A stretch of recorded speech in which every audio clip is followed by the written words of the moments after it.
سننے والوں، ہم یہاں خیبر پختونخوا ہاؤس میں بیٹھے ہیں۔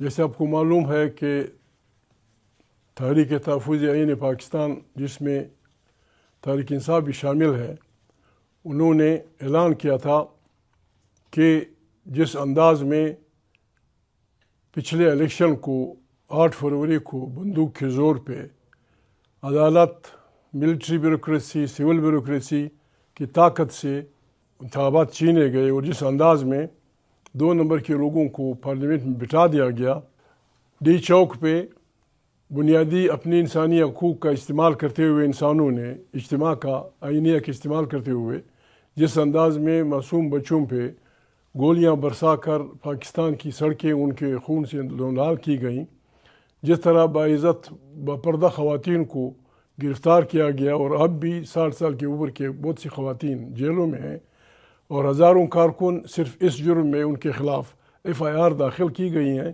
کہ وہ اپنے چھینے ہوئے ووٹ کے حق کے خلاف احتجاج کرتے ہیں۔ ان حالات میں ہر اس پاکستانی کی ذمہ داری بنتی ہے جو اس ملک سے محبت رکھتا ہے، جو چاہتا ہے کہ یہاں ایک آئین ہو، اس کی بالادستی ہو، منتخب پارلیمنٹ طاقت کا سرچشمہ ہو، تمام پالیسیاں وہاں سے ملیں، کسی فرد کا فرد پہ، کسی طبقے کا طبقے پہ، کسی فرقے کا فرقے پہ بالادستی نہ ہو، اور ایک جمہوری پاکستان جو قوموں کی قطار میں سر اٹھا کے چل سکے۔ ان سب کی ذمہ داری بنتی ہے کہ اس فسطائی حکومت کے خلاف نکلیں۔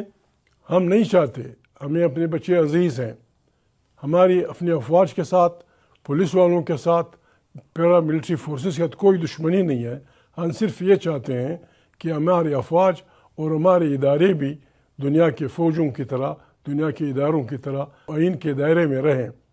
اس سلسلے میں تحریک تحفظ آئین پاکستان نے، سب کو پتہ ہے، بہت پہلے سے اعلان کر دیا تھا کہ اس دن کو ہم ایک بلیک دن کے طور پہ منائیں گے۔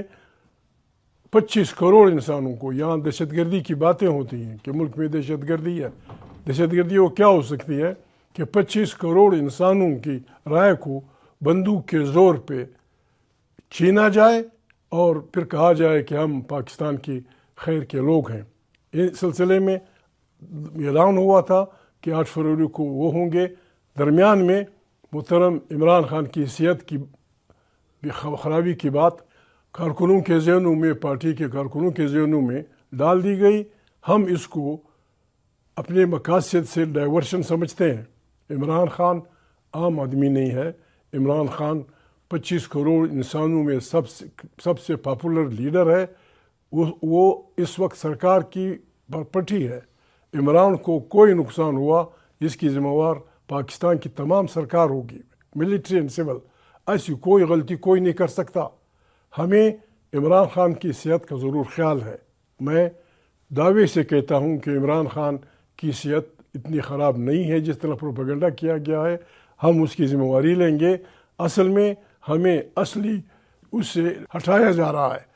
میں ریکویسٹ کرتا ہوں تحریک تحفظ آئین پاکستان کی تمام پارٹیوں اور بالخصوص عمران خان کی پارٹی تحریک انصاف کو، جن کے لاکھوں کارکن ہیں، وہ مہربانی کریں، اپنی اس مشن سے پیچھے نہ ہٹیں۔ آج سے تمام عمران خان کی پارٹی کے کارکنوں کو، جس علاقے کے وہ رہنے والے ہیں، جس بازار کے وہ رہنے والے ہیں، فرام ساؤتھ ٹو ایسٹ، مغرب سے لے کر مشرق تک، تمام بازاروں میں ہم نکلیں۔ ہم نے نہ کسی کو گالی دینی ہے، نہ کسی کو پتھر مارنا ہے، نہ ہم نے بچے کسی سے مروانے ہیں۔ ہم دکاندار کے پاس جائیں گے کہ بھائی یہ فسطائی حکومت، نہ ہمیں آپ سے چندہ چاہیے، نہ ہم آپ کو کسی سے لڑانا چاہتے ہیں۔ اس فسطائی حکومت کے خلاف ہمارے ساتھ ایک تعاون کریں۔ اپنے اس ووٹ کا، جو آپ کا ووٹ چھینا گیا ہے 25 کروڑ انسانوں کا، اس کے اظہار نارضاگی کے لیے 8 فروری کو دکان بند کریں۔ ہمیں اپنے اپنے بازاروں میں کمیٹیاں بنا کے تمام تنظیموں سے، باربر تنظیموں سے، نان بائی تنظیموں سے، ٹرانسپورٹ تنظیموں سے ملنا چاہیے، اور سب کو یہ ریکویسٹ کرنی چاہیے کہ وہ اس جنگ میں ہمارے ساتھ شریک ہوں۔ اس جنگ کا سلوگن ہے، ہم ظلم کے خلاف نکلے ہیں، آؤ ہمارا ساتھ دو۔ محترم سہیل جس انداز میں اپنے صوبے میں اپنے صوبے کے باہر ایک عوامی ابھار پیدا کرنے کے لیے لگے ہوئے ہیں. سندھ کا دورہ کیا، پنجاب کا کیا، اور اپنے صوبے میں اس کے طول و عرض میں پھر رہے ہیں. یہ کام ان کے ساتھ ان کے MPs اور MNAs بھی کر رہے ہیں. لیکن تحریک انصاف کے کارکنوں کی توجہ اس طرف کم ہے کہ کس طرح ہم نے 8 فروری کے دن کو کامیاب بنانا ہے. آج سے وزیر اعلیٰ صاحب بھی، ان کے اکابرین بھی اپنے کارکنوں کو ہدایت کر دیں گے. کل یا پرسوں پاکستان کی اگر ہم کام کریں، کل یا پرسوں پاکستان کی جاسوسی اداروں کی رپورٹنگ یہ ہونی چاہیے کہ پاکستان کے طول و عرض میں from north to south, from west to east سارے لوگ لگے ہوئے ہیں کہ دکان بند رکھو، ٹریفک بند رکھو. انشاءاللہ بہترین وہ ہوگا. 8 فروری رات کو مشربردار جلوس ہوں گے.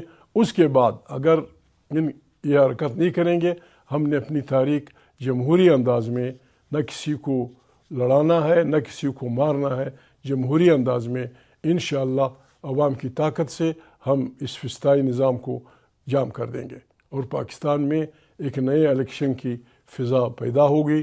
بھلے ہم اس میں ہار جائیں، پرواہ نہیں، لیکن ایک آزاد الیکشن کمیشن، اس کے نتیجے میں عام انتخابات، جو پارٹی جیتے وہ گورننگ کرے. ہم ایک دوسرے کو معافی دیں. جنہوں نے برا کیا ہے بس وہ بھی ٹھیک ہیں، لیکن انسان غلطیاں کرتا ہے. توبے کا دروازہ کھلا ہے. ہم سب توبہ کریں، آئیں پاکستان کی تشکیل نو کریں، ایک جمہوری پاکستان، ایک اچھا پاکستان جو قوموں کی قطار میں سر اٹھا کے چل سکے. بسم اللہ کریں. 8 فروری کے اس پہ متمرکز ہوں، کام شروع کریں. عمران خان کی صحت انشاءاللہ ٹھیک رہے گی، کوئی اس کا کوئی بال بیکار نہیں کر سکتا. 8 فروری کے بعد یہ ابتدا ہے. ہم اس وقت تک یہ تحریکیں چلاتے رہیں گے. نہ ہمیں شہباز سے دشمنی ہے، نہ کسی اور سے دشمنی ہے. ان سے بھی ہماری ریکویسٹ ہے کہ آپ نے کیا کمال کر دیا. ٹھیک ہے، الیکشن ہم سے اسٹیبلشمنٹ نے جینا تھا، لیکن آئین کے پرخچے تو آپ نے اڑائے. آپ نے غلط ووٹ استعمال کیا، عدالتوں کے پر کاٹے، اپنے پی کا آرڈیننس کر دیا. ان سب کا علاج یہ ہے کہ ہم کوشش کریں اور اس لنگڑی لوڑی جمہوریت کو کوشش کریں بچائیں، اور واقعی پاکستان میں واپس آئین کی بالادستی، قانون کی حکمرانی کے لیے کام کریں. یہ بہت بڑا جہاد ہے، یہ بہت بڑی خدمت ہوگی. ہر پاکستانی جس بھی پارٹی سے اس کا تعلق ہو، جس مسلک سے اس کا تعلق ہو، وہ ہمارا ساتھی ہے. آئیں ہاتھوں میں ہاتھ ڈال کر بس سڑکوں پہ 8 فروری کے شام کو مشل بردار جلوس نکال کر ہاتھوں میں ہاتھ ڈال کر یہ کہیں کہ ظلم مٹانے نکلے ہیں، آؤ ہمارا ساتھ دو. آپ سب کا شکریہ تھا یہ کہ انصاف کے کارکنوں ہمت کرو، اپنے اپنے بازاروں میں انتہائی شرافت سے ٹھولیوں میں جاؤ، لوگوں سے ریکویسٹ کرو شرافت سے. جو بند کرے وہ کسی شریف آدمی کا سلوگن تھا، جو دے اس کا بھی بلا، جو نہ دے اس کا بھی بلا. God bless you. بہت مہربانی. پاکستان زندہ باد، آمریت مرد آباد، جمہوریت زندہ باد. تمام قیدی رہا ہوں گے انشاءاللہ. ہماری بھائی ہیں، ہماری بہنیں ہیں. ہم ان کو اس قسم پرسی کی حالت میں قطعا نہیں چھوڑیں گے. مہربانی.